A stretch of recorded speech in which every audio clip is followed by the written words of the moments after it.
พระอนุรุทธะเถระเอตทัคคะในทางผู้มีทิพยจักษุญาณ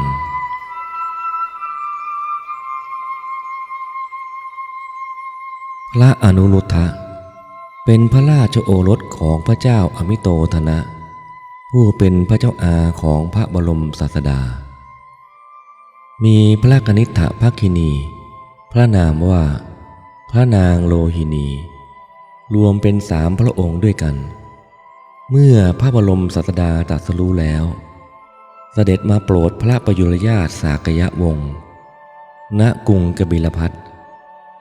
ได้มีสากยกุมารผู้มีชื่อเสียงออกบวชติดตามพระบรมศาสดาหลายองค์ครั้นเมื่อพระพุทธองค์เสด็จจาริกไปสู่มหาชนบทประทับอยู่ที่อนุปิยะอัมพวันแขวงเมืองพาราณสีครั้งนั้นเจ้าสากยะพระนามว่าเจ้าชายมหานามะผู้เป็นพระเชษฐาได้ปรึกษากับเจ้าชายอนุรุทธะพระอนุชาว่าในตระกูลของเหล่านี้ยังไม่มีผู้ใดออกบวชตามเสด็จพระบรมศาสดาเลยเรา2 คนพี่น้องนี้ควรที่คนใดคนหนึ่งน่าจะออกบวชน้องจะบวชเองหรือจะให้พี่ชายบวชขอให้น้องเป็นผู้เลือกด้วยความสมัครใจถ้าไม่มีใครบวชเลยก็ดูเป็นการไม่สมควรอย่างยิ่งเนื่องจากอนุรุทธะกุมารนั้นเป็นพระราชโอรสองค์เล็กของพระเจ้าอมิโตทนะพระบิดาและพระมารดามีความรักทนุถนอมเป็นอย่างมากเป็นกษัตริย์สุขุมวรชาติมีบุญมากหมู่พระประยุรญาติทั้งหลายต่างก็โปรดปรานเอาอกเอาใจตั้งแต่แรกประสูติจนเจริญสู่วัยหนุ่มเมื่อได้ฟังเจ้าพี่มหานามะตรัสถึงการบรรพชาอย่างนั้นจึงกราบทูลถามว่าเสด็จพี่ที่เรียกว่าบรรพชานั้นคืออะไรที่เรียกบรรพชาก็คือการปลงพระเกศาและหนวดนุ่งห่มผ้ากาสาวพัสบรรทมเหนือพื้นดินและบิณฑบาตเลี้ยงชีพตามกิจของสมณะ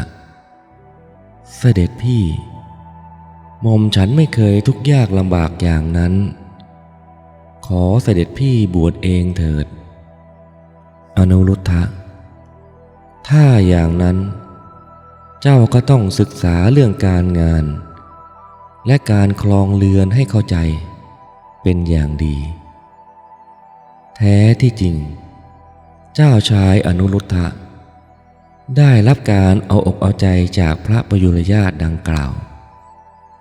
จนกระทั่งไม่ทราบเรื่องการงานและการดำเนินชีวิตของฆราวาสเลยยิ่งไปกว่านั้นแม้แต่คำว่าไม่มีก็ไม่เคยได้ยินนับตั้งแต่ประสูติมาดังมีเรื่องเล่าว่าครั้งหนึ่งเจ้าชายอนุรุทธะพร้อมด้วยพระสหายชวนกันไปเล่นตีคลีโดยมีการตกลงกันว่าถ้าใครเล่นแพ้ต้องนำขนมมาเลี้ยงเพื่อนในการเล่นนั้นเจ้าชายอนุรุทธะแพ้ถึง3 ครั้งในแต่ละครั้งให้คนรับใช้ไปนำขนมจากเสด็จแม่มาเลี้ยงเพื่อนตามที่ตกลงกันในครั้งที่4เจ้าชายอนุรุทธะก็เล่นแพ้อีกและก็ใช้ให้คนไปนำขนมมาจากพระมารดาอีกพระมารดาตรัสสั่งคนรับใช้มาบอกว่าขนมไม่มีเจ้าชายอนุรุทธะไม่รู้ความหมายของคำว่าไม่มีเข้าใจไปว่า คำนั้นเป็นชื่อของขนมชนิดหนึ่งจึงส่งคนรับใช้ให้ไปกราบทูลแก่เสด็จแม่ว่าขนมไม่มีก็เอามาเถอะพระมารดาเข้าพระทัยทันทีว่าพระโอรสของพระองค์นั้นไม่เคยได้ยินคำว่าไม่มีดังนั้นจึงดำริที่จะให้โอรสของตนทราบความหมายของคำว่าไม่มีนั้นว่าเป็นอย่างไรจึงนำถาดเปล่า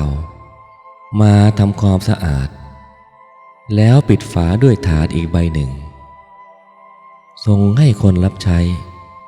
นำไปให้พระโอรสในระหว่างทางที่คนรับใช้ถือถาดเปล่าเดินไปนั้นเทวดาที่สิงสถิตอยู่ที่ซุ้มประตูคิดว่าเจ้าชายอนุรุทธะนี้ได้สร้างบุญบารมีมาแต่ชาติปางก่อนครั้งที่เกิดเป็นอันนภาลบุรุษได้ถวายอาหารที่ตนกำลังจะบริโภคแก่พระปัจเจกพระพุทธเจ้าพระนามว่าอริ ทธะแล้วได้ตั้งความปรารถนาว่าถ้าได้เกิดใหม่ขออย่าให้ได้ยินคำว่าไม่มีกับทั้งสถานที่เกิดของอาหารก็อย่าได้พบผ่านเลยดังนั้นเจ้าชายอนุรุทธะได้รู้จักคำว่าไม่มีแล้วเราต้องถูกเทพยดาผู้มีอำนาจเหนือกว่าลงโทษแน่จึงเนรมิตขนมทิพย์จนเต็มถาดเจ้าชายอนุรุทธะและพระสหายได้เสวยขนมทิพย์มีรสโอชายิ่งนักซึ่งพวกไม่เคยได้เสวยมาก่อนเลยจึงกลับไปต่อว่าพระมารดาว่าข้าแต่เสด็จแม่ทำไมเสด็จแม่เพิ่งมารักลูกวันนี้เองวันอื่นๆไม่เห็นเสด็จแม่ทำขนมไม่มีให้ลูกเสวยเลยตั้งแต่นี้ไป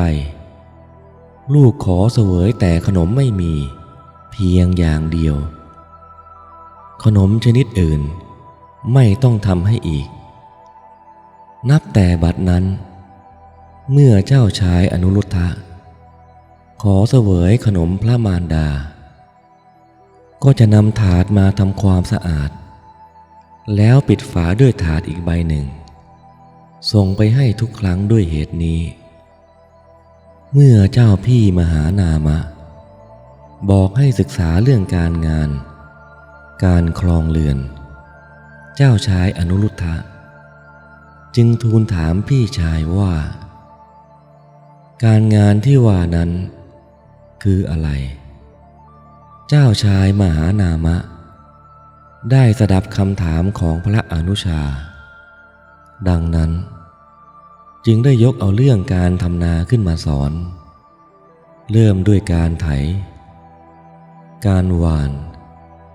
การดูแลรักษาตลอดจนการเก็บเกี่ยวการนวดและการนำเข้าเก็บในยุ้งฉาง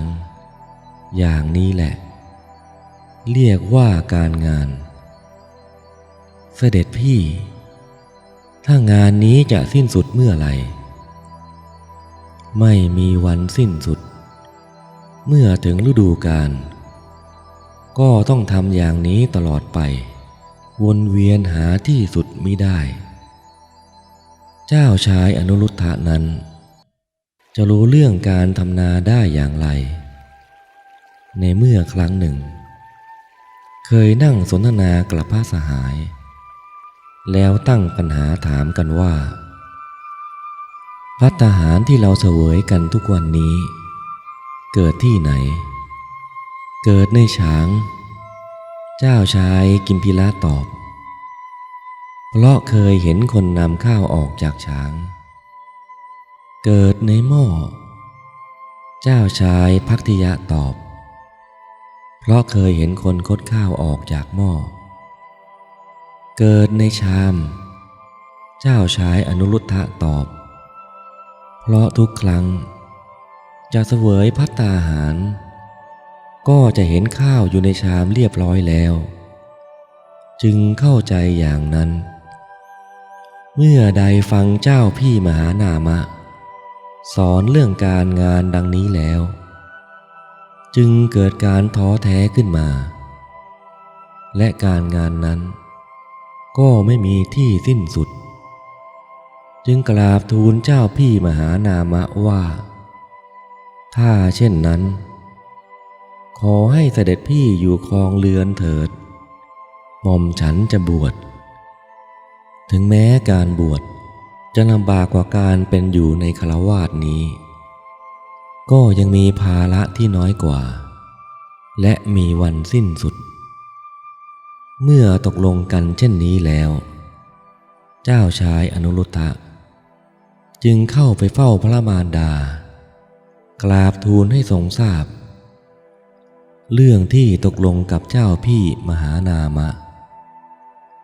แล้วกราบทูลขอลาบวชตามเสด็จพระบรมศาสดาพระมารดาได้ฟังก็ตกพระทัยตรัสห้ามถึง3 ครั้งแต่พระโอรสก็ยืนยันจะบวชให้ได้ถ้าไม่ทรงอนุญาตก็จะขออดอาหารจนตายและก็เริ่มไม่เสวยอาหารตั้งแต่บัดนั้นในที่สุดพระมารดาเห็นว่าการบวชยังมีโอกาสได้เห็นพระโอรสดีกว่าปล่อยให้ตายอันหนึ่งอนุรุทธะนั้นเมื่อบวชแล้วได้รับความลำบากก็คงอยู่ได้ไม่นานก็จะสึกออกมาเองพระมารดาจึงตกลงอนุญาตให้บวชแต่มีข้อแม้ว่าถ้าเจ้าชายภัทยะและพระสหายออกบวชด้วยจึงจะให้บวชเจ้าชายอนุรุทธะดีใจรีบไปชวนเจ้าชายภัทยะให้บวชด้วยกันโดยกล่าวว่าการบวชของเราเนื่องด้วยท่านถ้าท่านบวชเราจึงจะได้บวชอ้อนวอนอยู่ถึง7 วันเจ้าชายภัทยะจึงยอมบวชด้วยในครั้งนั้นเจ้าชายสักยะ5 พระองค์เจ้าชายภัทยะเจ้าชายอนุรุทธะเจ้าชายอานนท์เจ้าชายภักคุและเจ้าชายกัมพิละและเจ้าชายฝ่ายโกริยะ1 พระองค์คือเจ้าชายเทวทัตพร้อมด้วยอมาตย์ช่างกระบกอีก1 คนชื่อว่าอุบาลีรวมเป็น7เสด็จออกเดินทางไปเข้าเฝ้าพระบรมศาสดา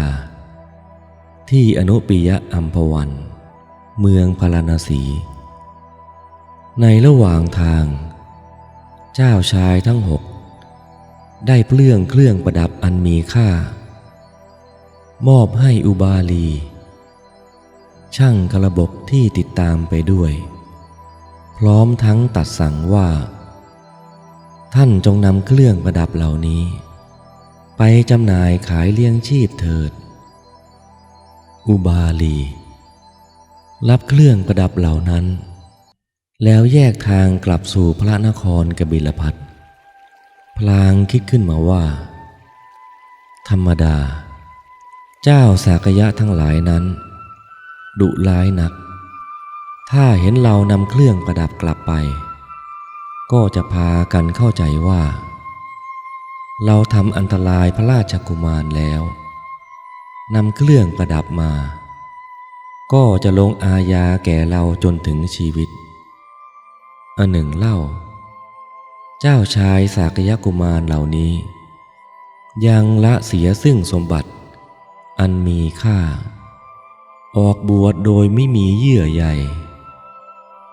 ตัวเรามีอะไรนักหนาจึงจะมารับเอาสิ่งของที่เขาทิ้งดุจก้อนเสขะนำไปดำรงชีวิตได้เมื่อคิดดังนั้นแล้วจึงแก้ห่อนำเครื่องประดับทั้งหลายเหล่านั้นแขวนไว้กับต้นไม้แล้วกล่าวว่าผู้ใดปรารถนาก็จงถือเอาตามความประสงค์เถิดเราอนุญาตให้แล้ว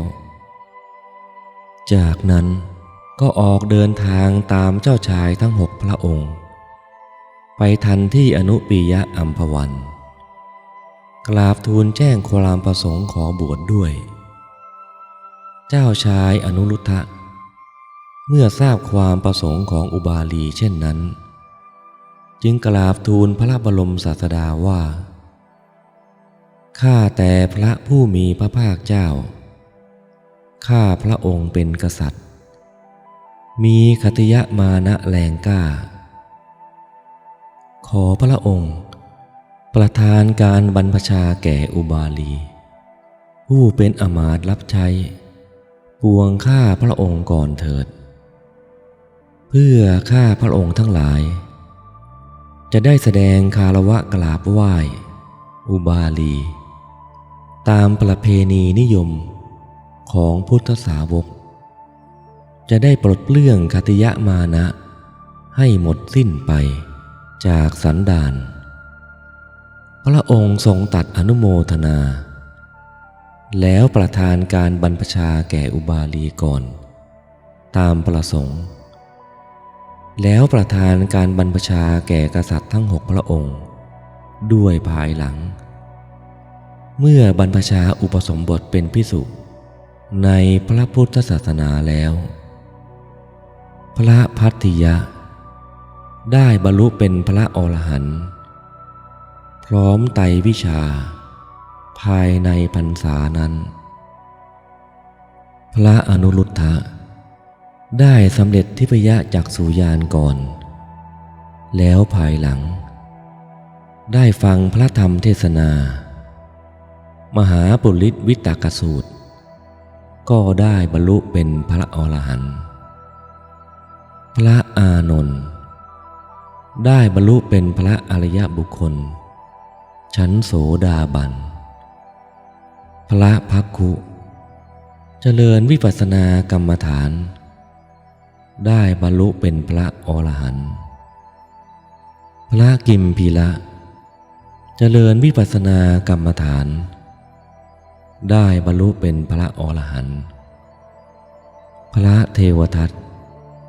ได้บรรลุชั้นฤทธิปุถุชนอันเป็นโลกียะพระอุบาลีศึกษาพุทธพจน์แล้ว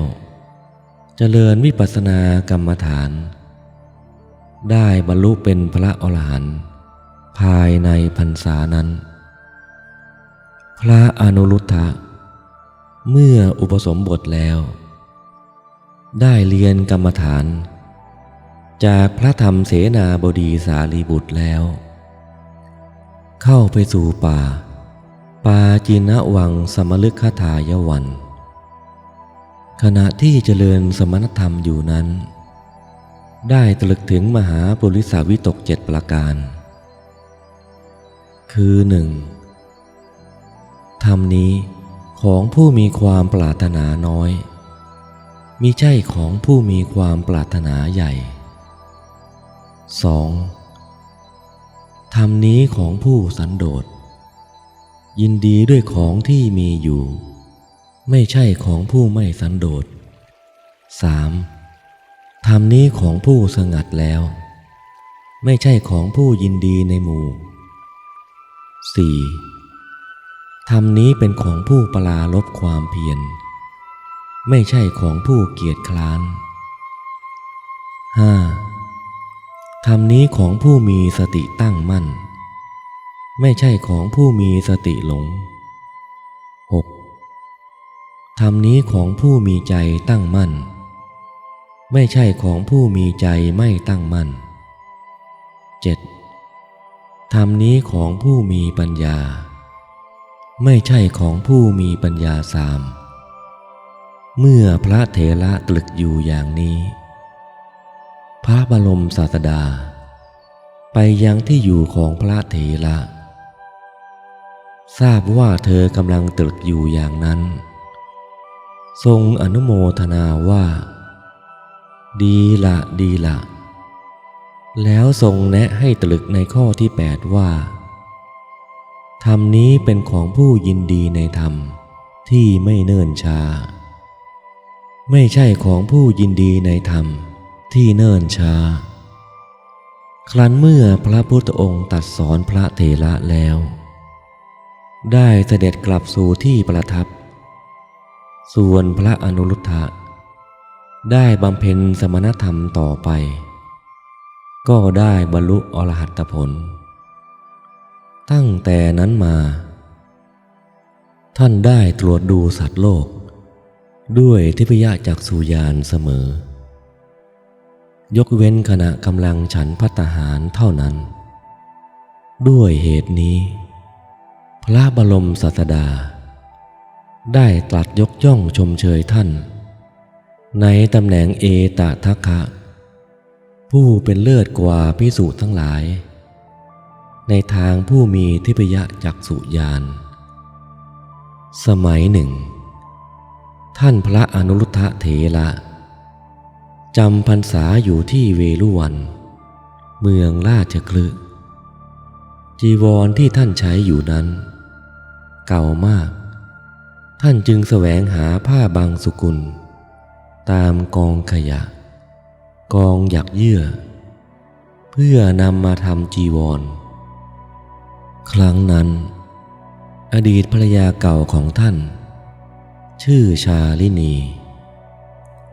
ซึ่งจุติได้เกิดเป็นเทพธิดาบนสวรรค์ชั้นดาวดึงส์เห็นพระเถระแสวงหาผ้าอยู่เช่นนั้นก็เกิดความศรัทธาเลื่อมใสจึงนำผ้าทิพย์มาจากสวรรค์ลงมายังโลกมนุษย์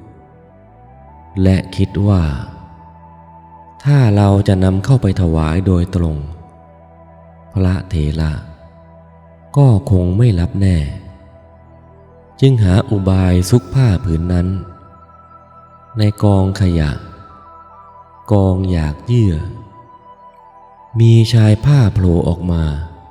เพื่อให้พระเถระได้เห็น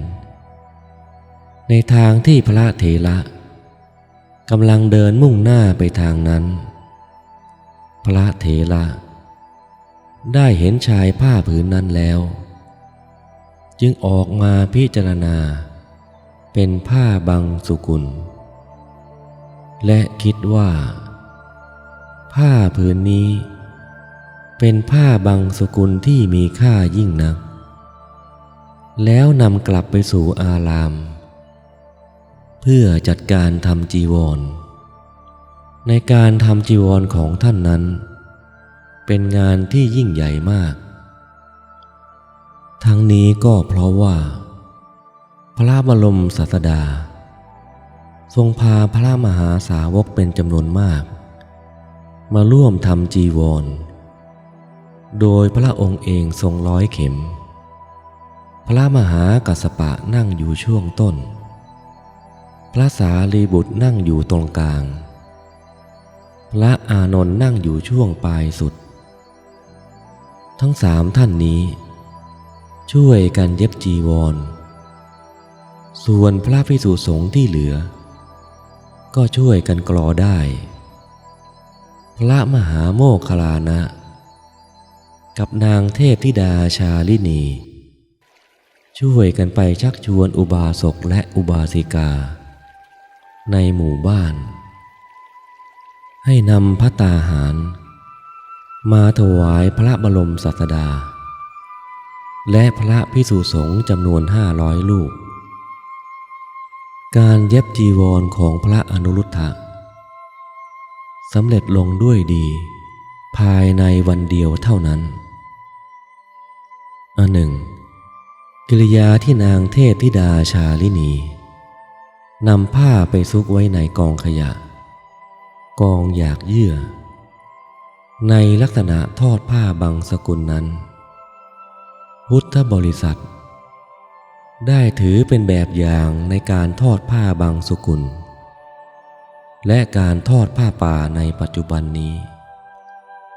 พระอนุรุทธเถระดำรงชนมายุมาถึงหลังพุทธปรินิพพานในวันที่พระบรมศาสดานิพพานนั้นท่านก็ร่วมอยู่เฝ้าแวดล้อมณสารวโนทยานนั้นด้วยและท่านยังได้ร่วมทำกิจพระศาสนาครั้งสำคัญในการทำปฐมสังฆายนากับคณะสงฆ์โดยมีพระมหากัสสปะเถระเป็นประธานพระอุบาลีเถระวิสัชนาพระวินัยพระอานนท์เถระวิสัชนาพระสูตรและพระอภิธรรมท่านพระอนุรุทธเถระดำรงอายุสังขารโดยสมควรแก่กาลเวลาแล้วก็ดับขันธ์เข้าสู่นิพพานภายใต้ร่มกอไผ่ในหมู่บ้านเวลุวะแคว้นวัชชี